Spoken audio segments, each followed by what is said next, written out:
আলাইহিস সালামে দোয়া করলেন এমন ভাবে, আমাদের এই দেশের জাতীয় সংসদের আসন সংখ্যা হচ্ছে 300 আর সংরক্ষিত 50টা মহিলা আসন, এই মিলে 350টা।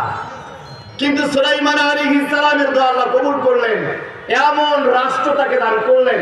সুলাইমানের এমপির অর্থাৎ তার জাতীয় সংসদের সংসদ সদস্য ছিল 6 লক্ষ।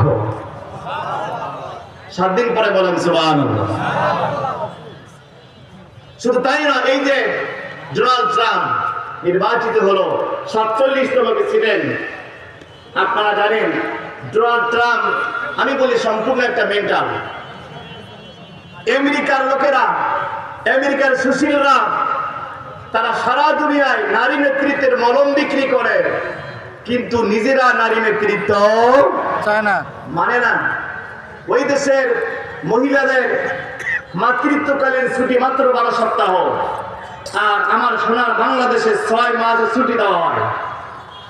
আজকে তারা সারা বিশ্বে মহিলা নেতৃত্ব প্রতিষ্ঠা করতে চায়। 200 বছরের আমেরিকার ইতিহাসে তারা নিজেরা কাউকে কোনোদিন মহিলা রাষ্ট্রপতি